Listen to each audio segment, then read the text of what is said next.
Selamu alaikum. Mirë se vini në këtë transmetim të drejtë për drejtë në gazetën elektronike Mesazhi në këtë emision me temën pasojat shëndetësore dhe ekonomike të COVID-19. Vëllezër dhe motra, paqja, mëshira dhe bekimet e Zotit qofshin mbi ju. Pra miq të nderuar, një autor ku i paraqiti fazat e ndjenjave tona që po përjetojmë këtë ditë, tha njeriu këtë ditë i përcjellin 5 faza të ndjenjave. Faza e parë është faza e mohimit. Dhe me thënë ndjenja se asgjë nuk do të ndodhë. Pastaj vije faza e zemërimit. Si më mbyllën në shtëpi e ma kufizojnë lirin. Pastaj do të vije thot faza e negociata.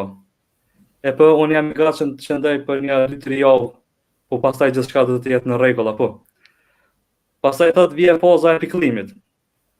Por njeriu thot unë nuk e di se ku do të përfundoj kjo. Dhe këtë në fund thot vije faza e pranimit. Kjo situatë nuk do të përfundoj, por unë si duhet të vazhdoj.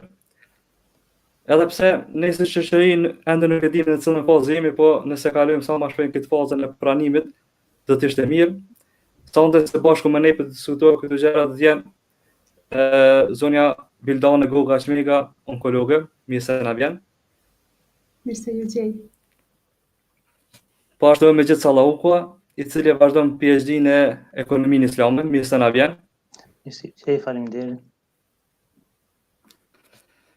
Zonja Goga, do të filloj me ju.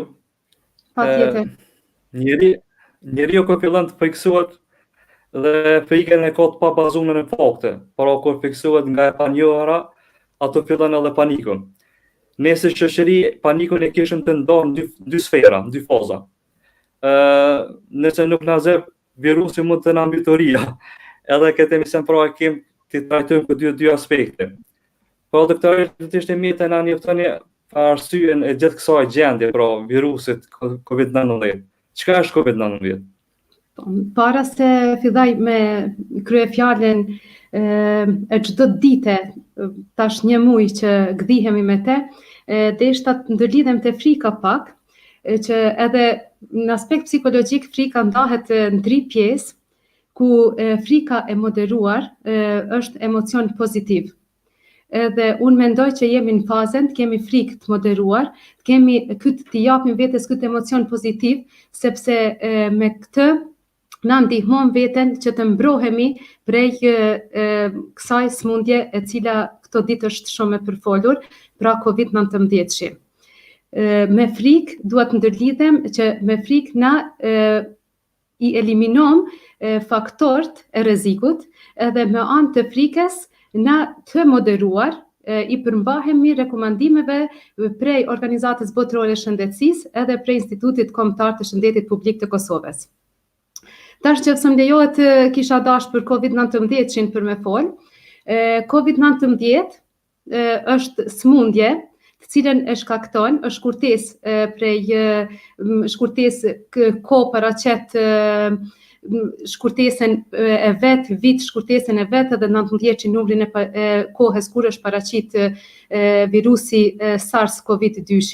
Do me thanë është smundje virale e shkaktuar prej koronavirusit SARS-CoV-2, i zbuluar si që ma edhe kemi të njohur në dhjetor të vitit 2019.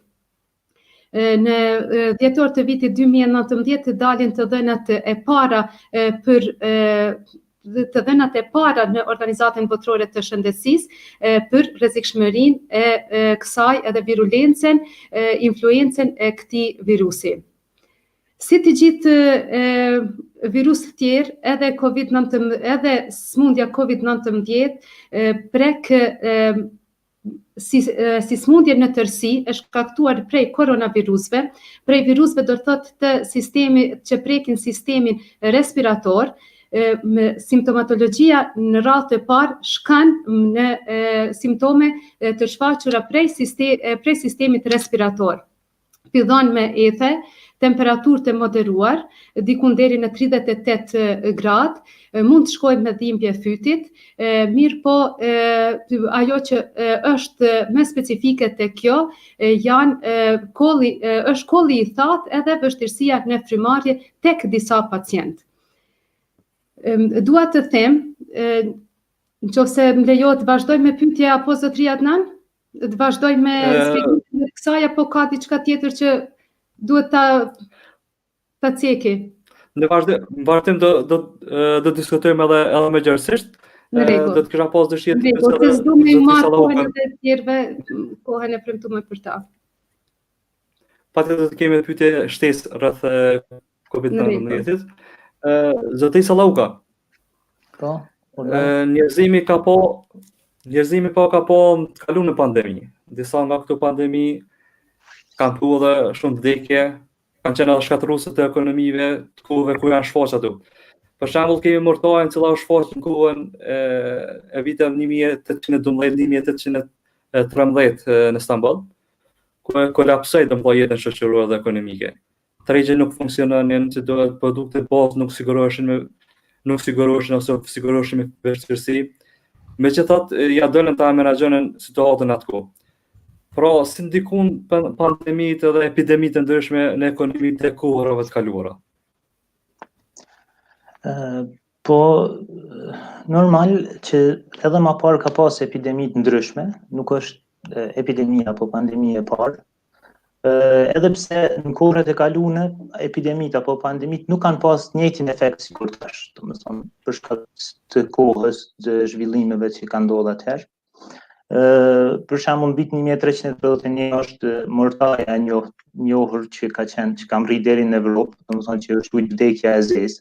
Ajo ka filluar edhe atëherë ka filluar prej Kinës, domethënë, nëpërmjet rrugëve tregtare ka mri deri në Evropë nëpërmjet mongolëve, nëpërmjet luftave dhe rrugëve tregtare. Ka mri deri në Evropë dhe llogaritet që ka mbyt 25 milion njerëz, domethënë. Edhe në atë kohë njëjtën metodë janë zhvilluar, domethënë janë përdor njëjtat metoda, domethënë si karantina deri në 40 ditë për shembull për anijet e ndryshme të cilat kanë qenë që janë përdorur për tregti, kanë ndikuar në ekonominë e asaj kohe, domethënë rënien e ekonomisë, kanë ndikuar në ndalimin e tregtisë, domethënë ndërmjet vendeve të ndryshme. Edhe kanë ndikuar edhe te fuqia punëtore, domethënë se për shkak që është paksu fuqia punëtore, kanë filluar punëtorët e asaj kohe të kërkojnë të drejta të ndryshme, domethënë kanë filluar me zgjedh orarin cilin kanë dashur ata. Domethënë ka pas si çdo herë, domethënë edhe atëherë ka pas anën pozitive që kanë ndikuar mas asaj mortaje apo pandemie. Normal edhe anën negative që ka lënë efekt, domethënë të vazhdueshëm tek masat. Domethënë kjo nuk është ndalë vetëm në Evropë, kjo ka vazhduar edhe në vende të tjera. Që ka pas, domethënë, siç e tham, se pe efektit social ka kaluar edhe në efektin, domethënë, në ekonomi. Zonja Uva, ne realisht gjithë mund të jemi të infektuar potencial. Kjo ndjenjë duhet të na ngrit ndoshta ndërgjegjen, ju po të kriju panik, po të ruajë të tjerët edhe njëkohësisht edhe veten. Mirë, po jo gjithë ne duhet të testohemi. Pra, kush do të testohet në këtë rast? Fillimisht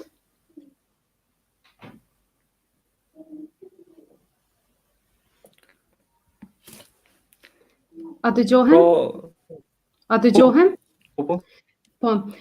Fillimisht duhet të ceki që asnjë shtet nuk është në gjendje të mbulojë kërkesat e popullatës për testim, sepse gjithë ne dëshirojmë që të testohemi edhe të dimë situatën ku gjendemi. Mirë po, fillimisht duhet të bëhet triazhimi cilët janë ato persona cilët duhen të testohen. Ato persona që duhet të testohen janë personat me potencial të rrezikut të lartë. Kur e them këtë, nënkuptoj që ato persona duhet fillimisht me pasqyrë klinike të infektimit me këtë lloj të virusit, siç i ceka ata shenjat paraprake, me koll, temperaturë, ethe, dhimbje muskulare, ndoshta nganjëherë edhe barkëqitje, diare, edhe kryesorja është të ketë simptomatologji, të ketë pasqyrë klinike. Mandej, përveç pasqyrës klinike, të ketë arsyeshmëri të udhëtimit në ndonjë shtet tjetër, në të cilin ka pas kontakte me njerëz të smur prej koronavirusit, Edhe tjetra duhet të testohen ato persona, kontaktet e familjarëve cilë kanë dalë pozitiv, kontaktet e atyre personave që ishin pozitiv, edhe kontaktet e kontakteve të atyre persona. Dhe me thanë, duke e zgjeruar rrethin e depistimit epidemiologjik, arrim që të ndërpritet zinxhiri i bartjes së virusit. Do të thotë, jo sipas dëshires të testohemi, po sipas nevojës edhe sipas tyre 3 arsyeve që i ceka. Të bëhet ndarja kush është i nevojshëm edhe jo. Edhe sigurisht po t'ishim edhe shtet i cili do e prodhonte vetë reagensin për testim të kësaj sëmundje, do ishte vështirë që të mbulohet komplet dëshira e popullatës. Mirë po shpresoj që popullata ta gjejë mirë kuptimin edhe të paraqitet tek mjek specialist vetëm atëherë kur vërtet e shohin të arsyeshme edhe të nevojshme. Nëse nuk e kemi rujt distancën fizike, mirë po nuk kemi pas kontakt fizik, nuk e kemi për dorë, po nuk kemi rujt distancën fizike me pak se 2 metra me të infektuar. Është kjo shkak që duhet të testohemi? Fillimisht duhet ta ceki se 25% të personave të cilën mund të jenë të infektuar, ato janë asimptomatik. Edhe nëse një distancë e ruajtur me pak se 2 metra, me 2 metra në një periudhë më të shkurt kohore, nuk do të thotë që duhet të testohet personi. Isha e qartë, nëse edhe po ta dim që një person është i infektuar, distanca mbi 2 metra me mjete mbrojtëse ka pak mundësi për infektim të personit tjetër. Edhe pse po kalojmë nga shëndetit tek ekonomia, janë dy sfera që vazhdimisht na përcjellin gjatë gjithë jetës. Për këtë po kaloj edhe të një pyetje tjetër për juve, zotëri Salluga. Jemi në një kohë pandemie dhe deshem apo nuk deshem me masa të ndërmora për të rujt, për të rujt ato matë shtrajtën tonë, pra jetën tonë, ndikojnë në mos ushtrimin e lirë edhe të rektis, pa ashtu në mos e pakistet të më në biznese. Cilat janë ndikimet e COVID-19 në ekonomi?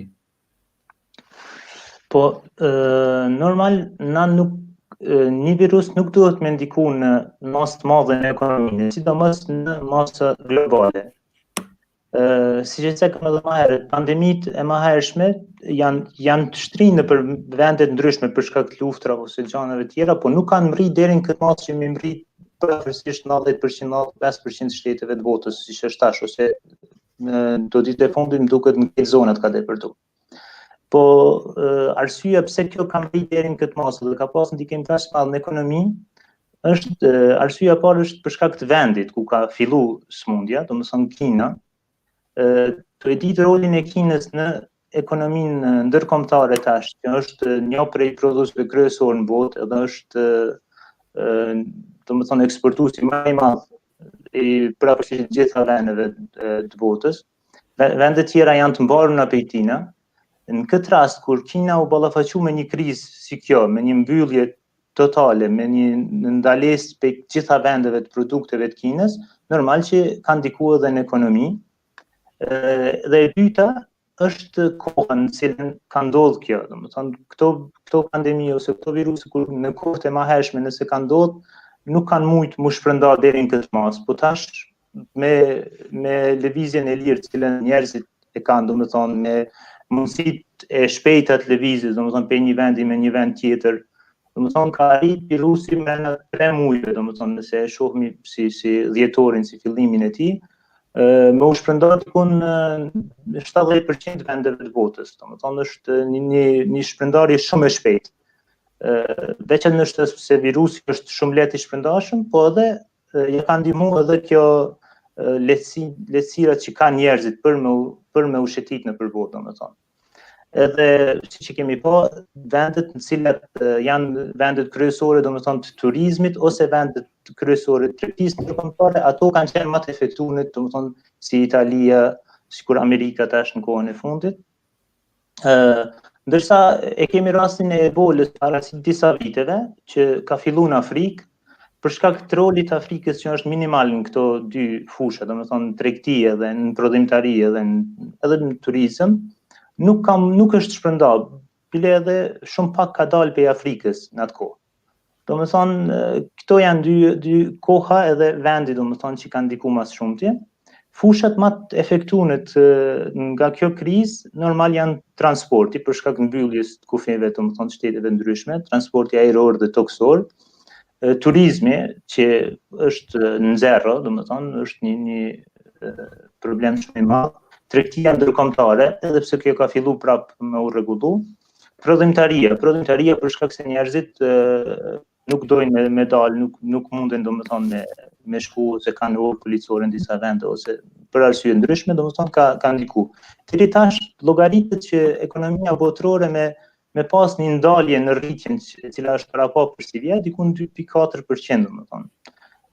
Edhe pse kjo është domethënë sipas të dhënave të këtyre ditëve. E këto çdo ditë po ndryshojnë domethënë parashikimet e tyre se virusi nuk janë të mujt me parapase si po zhvillohet, domethënë është gjithmonë i paparashikuar, gjithmonë po ndryshon. Domethënë derisa të përfundon kjo, ndoshta edhe do të ketë ndryshim edhe më të madh, domethënë, edhe efekt më të madh në ekonomi. Zonja Buka, po kthehem prapë te ju. Pas që në media kemi dëgjuar shpesh se jemi në 2 javë të kritike të përhapjes së koronavirusit. Sa është e rrezikshme e përhapjes së shpejtë të kësaj sëmundje në Kosovë?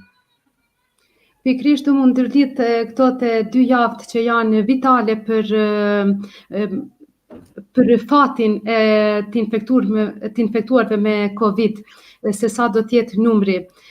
Mund të them duke krahasuar vendet e rajonit, na jemi vendi me të infektuar më të pakt, fatmirësisht kja.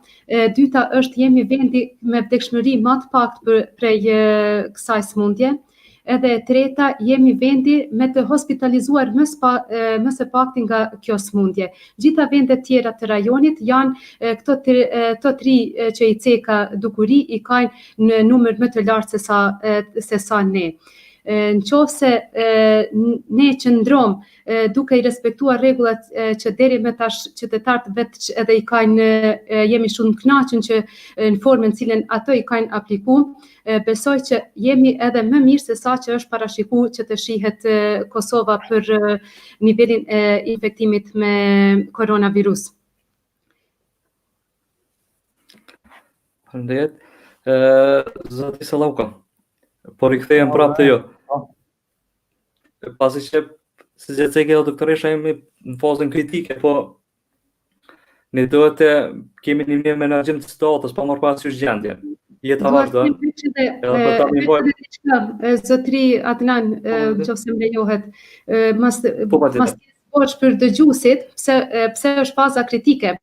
Sepse tash është maksimumi, tash kanë kaluar 2 javë prej gjithë atyne personat cilët më deri tash janë paraqit pozitiv. Tash është koha kur mund të, nëse është infektuar dikush, mund të paraqes simptomat e vet. Domethënë ka kaluar koha e inkubacionit prej 1 deri në 14 ditë prej kontaktit nëse ka pas me personin e infektuar më herët. Kjo është faza kulminante, faza e shpërthimit që ndodh tek gjithë ato kontakte që i ka pas ndonjë infektuar me koronavirus më herët. Tash është faza e paraqitjes të atyre simptomat tek ato persona që kanë pas kontakt me personat e atakuar. Këtë deshta të shtaj që pse i kemi hyrë në fazën kritike, sepse ta cek edhe njëherë presim rezultatet e të gjithë kontakteve të kontaktit që kanë pas pacientat e infektuar, e që tesh e kanë fazën e shpërthimit të simptomave nëse edhe ato janë pozitiv në koronavirus.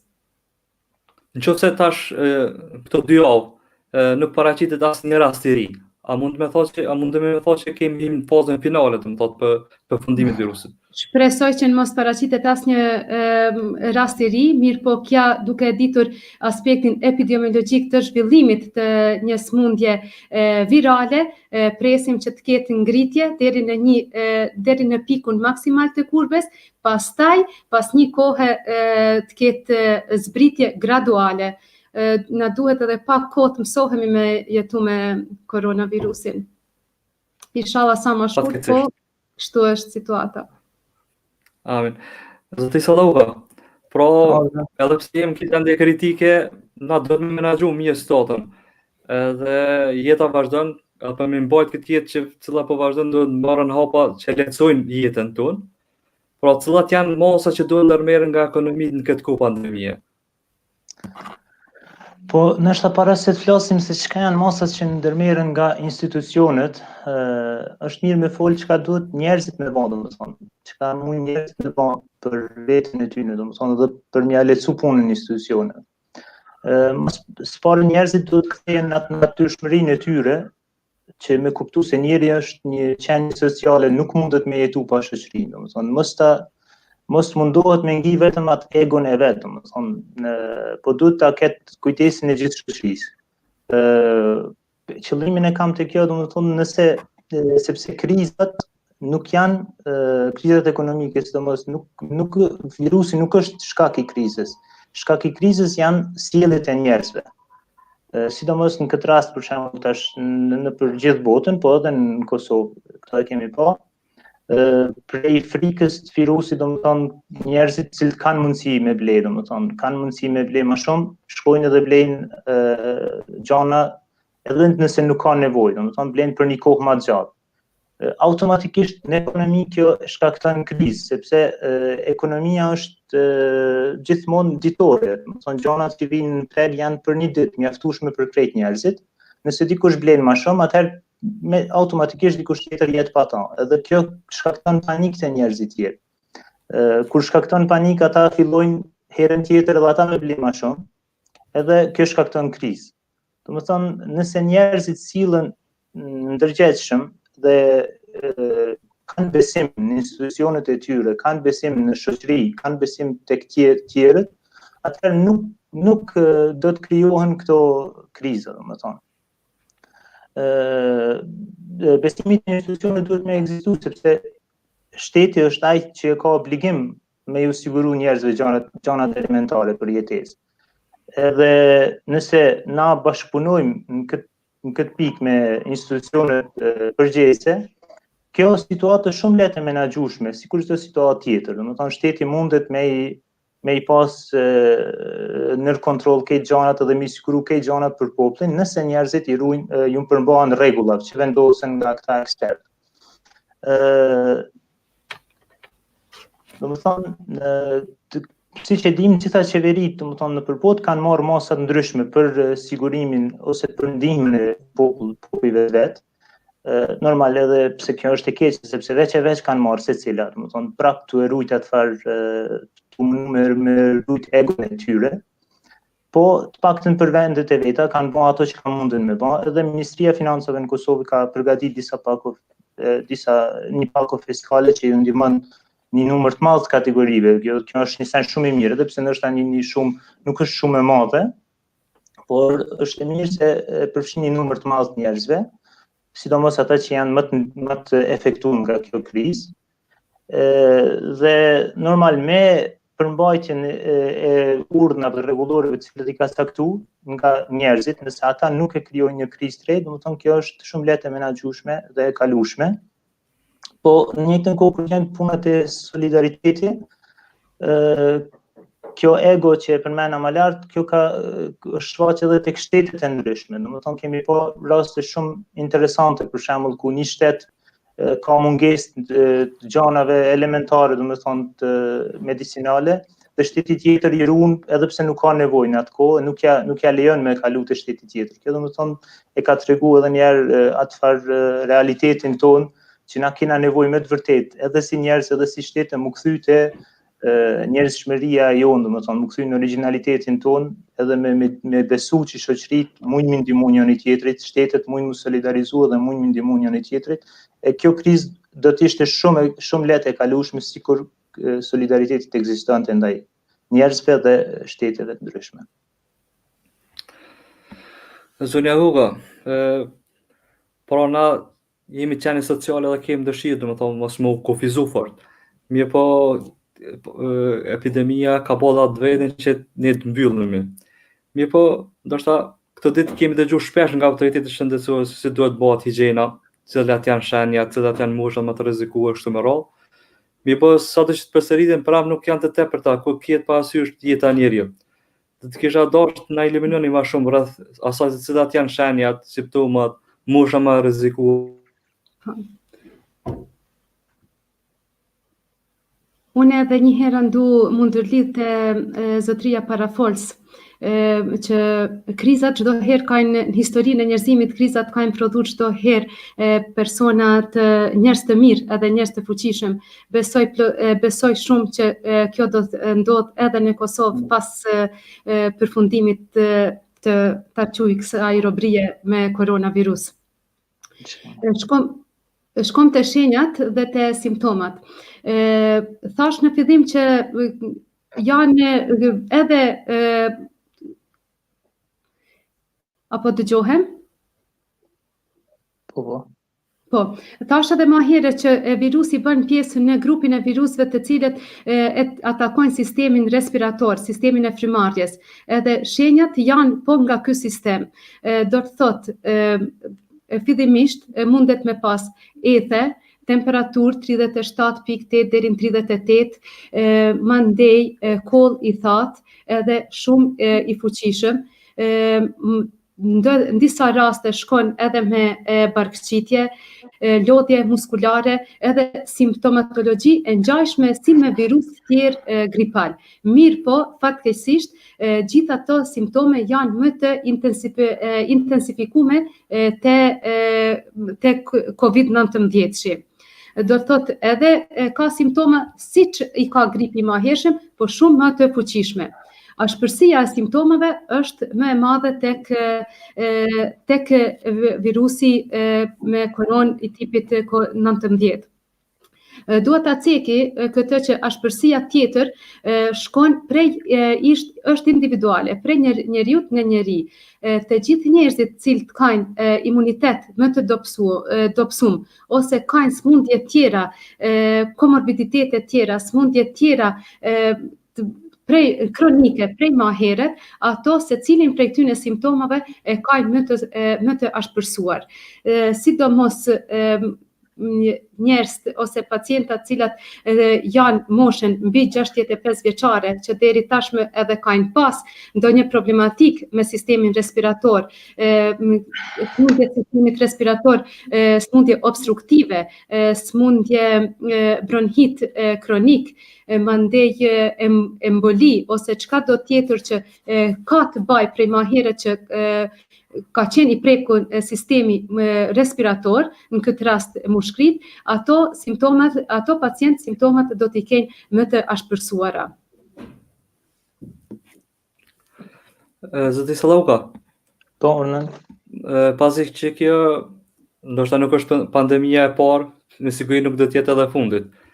Por çfarë mosash duhet të ndërmerren që në rast kriza sociale të njëjtat mos kemi edhe kriza ekonomike? Po, si që ceka edhe më herët, do më thonë, e para është në përmasa globale, do më thonë, institucionet ndërkombëtare duhet të kenë rol më aktiv edhe efektive, jo vetëm vrojtus edhe numrus, pequju në këtë rast, si që është ndodhur me organizatën botërore të shëndetësisë, për fat keq, do më thonë, punën kryesore që të bëhen i numru të smut edhe të vdekurit që po ndodhin. Njëjtën gjë dhe Organizata e Kombëve të Bashkuara, do të thonë që vetëm dalin me komunikata, po nuk kanë diçka, nuk e marrin situatë ndodhen me menaxhu, do të thonë me i bashkërendu punë ndërmjet shteteve të ndryshme, do të thonë pas një lloj ndihme ndaj njëri tjetrit, e jo vetëm me dalë me deklarata të ndryshme. Normal që në njëjtën kohë dhe shtetet duhet veç duhet me organizu masa parandaluese. Një masë parandaluese që e shoh, do të thonë, shumë i shkon ndihmuese në këtë rast, edhe që janë të e praktiku disa prej shteteve është rroga minimale. Domethënë ata janë të e bë një ndihmë në para ose në jetë të ndryshme, domethënë për secilin njeri, po kjo është si ide që është biseduar shumë në instanca akademike, domethënë më shumë. Një rrogë minimale ku ju kishte siguruar çdo njeriu, domethënë, nga shtetet e ndryshme, nga shtetet e vetë, secili domethënë qytetarëve të vet. Hapin e parë që kishte bërë shkon në zhdukjen e varfërisë së këndshme që ndodhen në vende të ndryshme. E në vendet e zhvilluara i shkon një mundësi e mirë për njerëzit me u zhvillu edhe më shumë. Domethënë gjeneratat e reja më u përgatit për punë më adekuate dhe cilat i preferojnë më shumë, e jo punë që zakonisht janë i zgjedhin për shkak të kushteve ekonomike. Faktikisht kjo është edhe obligimi i shtetit që më ia sigurojë qytetarëve një gjanat elementare të jetës dhe një jetë me kushte të duhura. Tjetër preventiv që mund të merret është nga vetë njerëzit, pra domethënë po kthehemi te vetë në këtë rast pronarët e kompanive të ndryshme, biznesmenët të ndryshëm. Ajo është domethënë që ta kenë parasysh që këto kriza mund të ndodhë gjithmonë. Sidomos koronavirusi është një shembull shumë i mirë që nuk janë gjanat gjithmonë nër kontrollin e njerëzve, domethënë. Këto mundin të ardhë të paparashikuara. Kështu që duhet të kenë parasysh bizneset e tyre të mos i ndërtojnë shumë mbi borxhe të ndryshme, mos i ndërtojnë mbi kamata të ndryshme, po le ta preferojnë për shembull në këtë rast partneritetin me njerëz, me investitorë të tjerë, ku barra ose fitimin janë domethënë të përpjestueshëm me të tjerët edhe do të ishin shumë më lehtë kalueshme këto situata. Zonja Goga. Pra. Njeriu si qenie është qenie që cila planifikon. Të shpresën dhe motivimin e paraqet në planet e tij. Por edhe në gjendje krizash, njeriu ka një shpresë. Të paktën për përfundimin e gjendjeve aktuale. Edhe na tash veç kemi filluar domethënë të parashikojmë kështu me shikimin e tyre. Po domethënë kur pritet përfundimi i kësaj gjendje? Veç mos na humb durimi, sepse vërtet për përfundim të gjithë kësaj nuk kisha mund me thënë një datë definitive. Atë që desha me cek është që ende nuk është vërtetuar dhe nuk është komplet e ditur natyra se si do sidhet ky virus në botë. Do me thënë nuk është shumë i hulumtuar për me ditë a do të veprojnë realisht temperaturat e larta në shpërbërjen e tij, apo lagështia ose çka do qoftë tjetër prej tyre faktorëve të ambientit për shkatrimin e tij. Mirë po, çka duhet të ceki që fillimisht duhet të mësohemi me uljen e numrit të rasteve të reja, andaj të fillojmë me marr frym pak më shlirë. Përndryshe që do të ekzistojë ky brenda popullatës, do e mos që do ekzistojë brenda popullatës edhe për një kohë më të gjatë. Mirë po duke u bazu prap në spektrin gjenetik të virusve tjerë, besojmë edhe shpresojmë që me ndryshimin edhe këtë sidhet si virus të tjerë që ju njohim natyrshmërinë e tyre, edhe këtë sidhet i tillë që me kohë t'i bie virulenca, edhe me ramjen e virulencës rritet zvoglohet mundësia për infektim të personave tjerë. Kjo kishte me qenë si përmbledhje e kësaj kur do kishte përfundu. Do të thotë gradualisht të bie numri, mandej ulet virulenca, me uljen e virulencës ulet edhe numri i rasteve edhe mësohet pastaj organizmi jon në kontakt me në kontakt me virusin, me dozat vogla, sasi të vogël të virusit, se nuk është njëjtë kur merr virusin me sasi të mëdha, me doza të mëdha ose me doza të vogla, edhe nëse merret në kontakt me doza të vogla, me virulencë të ulun, atëherë na do krijojmë imunitet ndaj tij, edhe besoj që nuk nuk do të shkaktoj më kaq shumë probleme edhe kokçarje si deri më tash.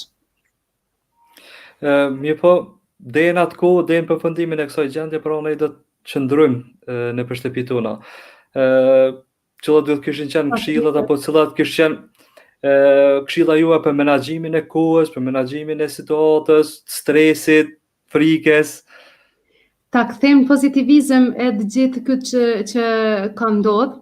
Vërtet i përmbahemi rekomandimeve prej Organizatës Botërore të Shëndetësisë dhe Institutit Kombëtar të Shëndetit Publik në Kosovë për higjienën personale, distancimin social, aq sa është e mundur përveç punëve vitale të cilat na duhet për mi kry, edhe sa më shumë qëndrojmë në shtëpi që nesër mos shkojmë në spital. Inshallah veç për lajme të mira. Zoti Sallauka. Po, e gjithë kjo gjendje patjetër se do të përfundojë një ditë. Mirë po, si do të jetë gjendja ekonomike pas COVID-19? Po, si që e cekëm edhe për aspektit historik, do më thonë, qysh kanë ndiku te ato vendet e atëhershme, do më thonë, disa ushtri edhe janë zhduk faktikisht për shkak të viruseve ndryshme, për shkak të pandemive ndryshme, disa shtete janë ndiku ekonomikisht, klasa punëtore, do më thonë, është ngrit kundër feudalëve në kohë, si që përmendëm. Kjo patjetër se do të ketë ndryshim, do më thonë, do të ketë ndikim në ekonomi.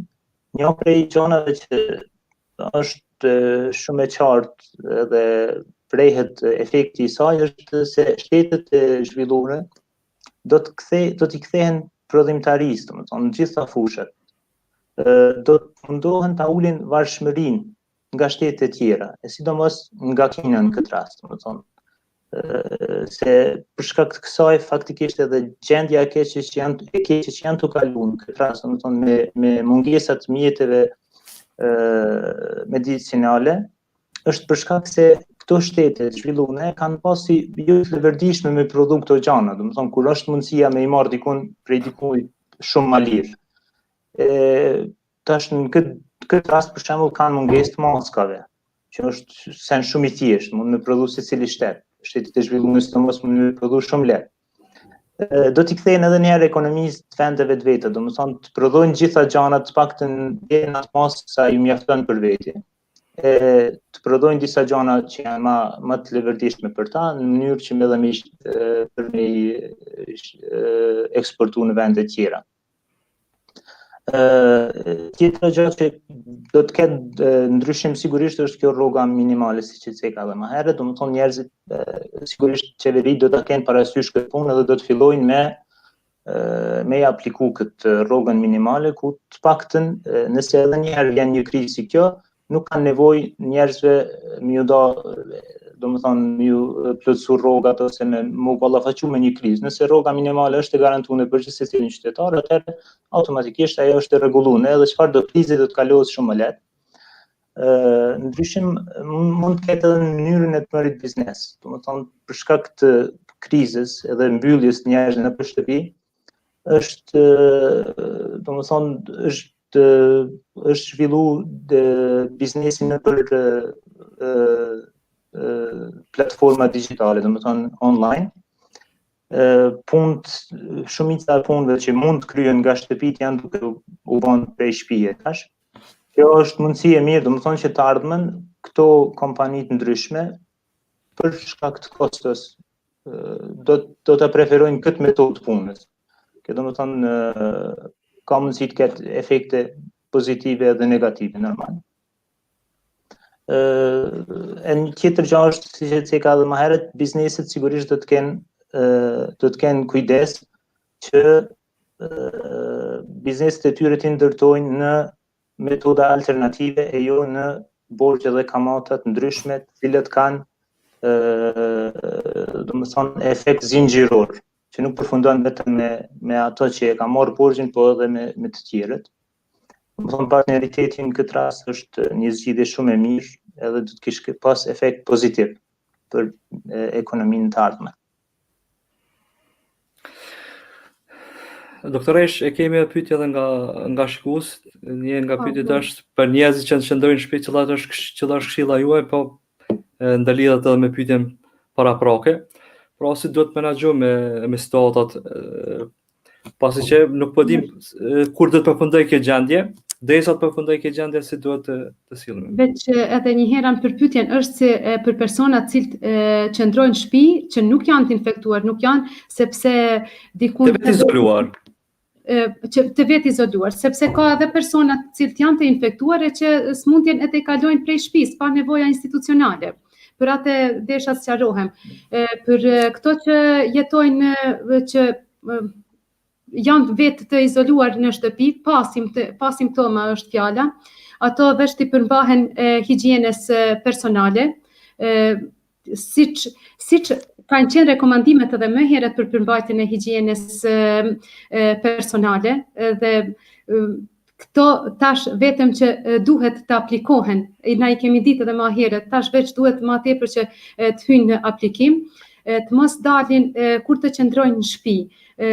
Është fjala nëse kanë të smur mbi moshën 65 vjeçare, edhe të smur me smundje kronike, sidomos të sistemit respirator, është mira që atyre persona, edhe nëse ne nuk jemi të shëndosh, atyre persona mos t'ju ofrohet në distancë, sepse janë persona dhe cilët kanë mundësinë e sëmundshmërisë më të madhe se çdo person tjetër.